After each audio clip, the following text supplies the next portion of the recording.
O chanceler alemão Merz disse algo bastante assustador, e acho que isso merece uma discussão à parte. É assustador se considerarmos o precedente histórico. Merz afirmou que planeja tornar a Bundeswehr o exército mais forte da Europa e que a Rússia deve ser exaurida econômica e militarmente. Ora, isso soa muito familiar. Parece que já passamos por isso antes, como se as duas primeiras guerras mundiais não tivessem ensinado nada à Alemanha. O professor John Mearsheimer, na verdade, argumenta que os Estados Unidos atuam como um pacificador na Europa e que, sem as tropas americanas, os países europeus perseguiriam seus interesses nacionais às custas uns dos outros, o que, é claro, levaria a conflitos.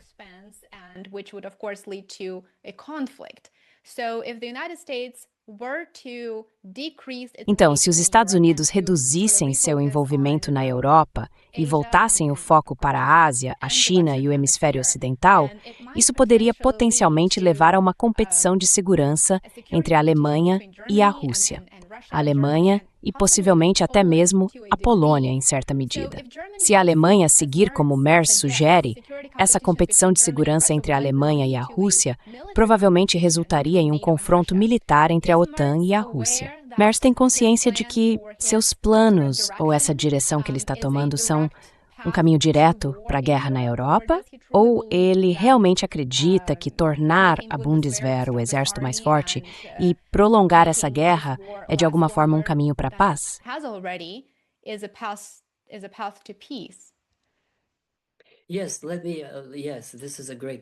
Sim, essa é uma ótima pergunta. Na verdade, quando você disse tudo o que disse, eu apenas fiquei ali e sorri, porque não acho que isso seja possível. Seja o que for que ele diga, não é possível por vários motivos. O primeiro é a demografia. A nação alemã está desaparecendo. Está sendo substituída por um fluxo constante de imigrantes da Turquia, da Síria e de outros países. Além disso, a cultura dos jovens alemães é muito pacifista. Eles não querem servir. Se introduzirem o serviço militar obrigatório, muitos jovens alemães simplesmente deixarão o país porque não querem ser convocados. Não há absolutamente nenhum desejo na opinião pública alemã de se militarizar. Eles simplesmente não querem. Mesmo que a opinião pública mudasse, mesmo que a Rússia atacasse, ainda assim eles não iriam querer.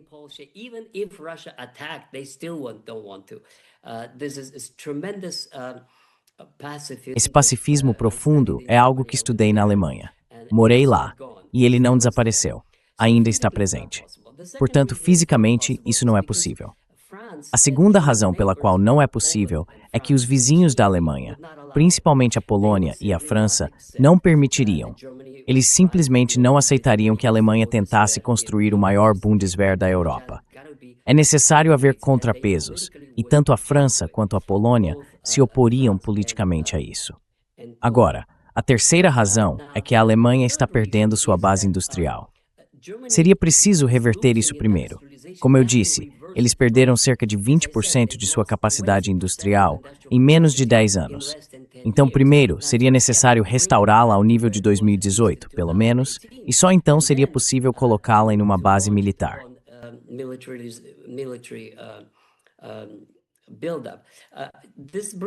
Isso me faz lembrar de outra pergunta que as pessoas costumam fazer. Bem, os russos fizeram isso. Por que nós não podemos? Eis a minha resposta. Os russos fizeram isso porque já tinham uma enorme base militar de empresas industriais herdada da União Soviética. Tudo que a União Soviética fazia nas décadas de 1950, 60, 70 e 80 era fortalecer a infraestrutura militar. Ela não tinha uma indústria voltada ao consumo, mas produzia foguetes, tanques e equipamentos de indústria pesada. Essas fábricas ficaram inativas nos anos 1990 e meio adormecidas nos anos 2010. Mas quando Putin as reativou e a guerra na Ucrânia começou, elas passaram a funcionar sem parar. Simplesmente não é possível construir esse tipo de capacidade tão rapidamente.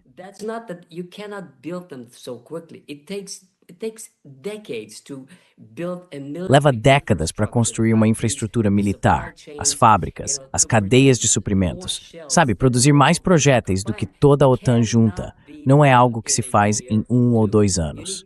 São necessários 10 anos e muitos bilhões para isso. É preciso ter quadros de engenharia, universidades, todo tipo de coisa. Não dá para simplesmente ligar tudo por mágica. Leva anos e anos, bilhões e bilhões, e um programa nacional que não existe. É por isso que estou sorrindo. Acho que isso é só conversa vazia. Simplesmente não dá para fazer, mesmo que quisessem. E, se fosse possível, levaria 10 anos ou mais apenas para voltar ao ponto em que estavam antes. E agora estão apenas em declínio.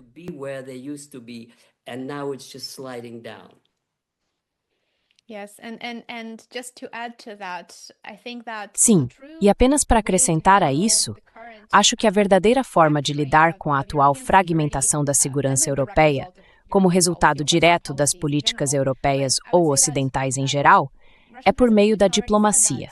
O presidente russo Vladimir Putin já disse que uma guerra ou qualquer confronto com a OTAN não seria conduzido da mesma forma que a Rússia está lidando com o conflito na Ucrânia. Ele afirmou que, se a OTAN atacasse a Rússia, em breve não haveria mais ninguém do outro lado, ou seja, na Europa, com quem negociar. Portanto, as apostas são extremamente altas neste momento e a militarização não é a resposta. Precisamos de soluções diplomáticas. Não precisamos de mais tanques. E Ursula von der Leyen acabou de conclamar os produtores europeus a mudarem para a fabricação de tanques, projéteis de artilharia e outros equipamentos militares. Parece que a Europa está trilhando um caminho que se afasta da possibilidade de um acordo pacífico.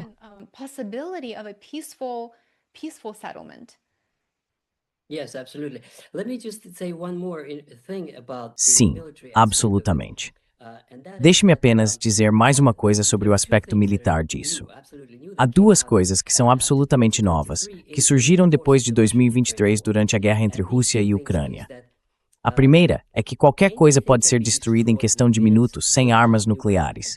Isso é muito, muito importante. É difícil até compreender. Qualquer coisa em qualquer lugar.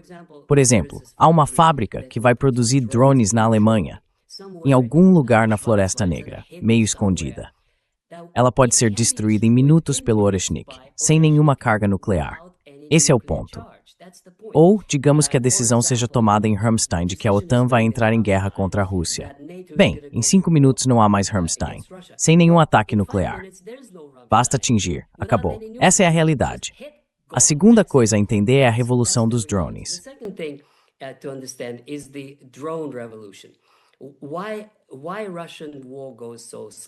Por que a guerra russa está indo tão devagar? Bem, os militares dizem que é por causa da saturação de drones, o que significa que para cada soldado vivo que apenas levanta a cabeça das trincheiras, há 10 drones esperando para matá-lo. É por isso que está tão lenta.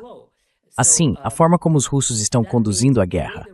Eles se adaptaram e estão vencendo apesar disso. Primeiro, eles estão mirando nos operadores de drones. Depois, há a vigilância aérea, feita por outros drones. Existem drones que guiam outros drones, que fazem o reconhecimento da área e depois suprimem os drones inimigos. Há também meios eletrônicos de neutralizá-los. De várias maneiras, em pequenos grupos de 3, 4, 5 ou 6, eles geralmente cercam uma vila, deixam uma chance para as tropas ucranianas se retirarem, se quiserem, e então tentam minimizar as baixas.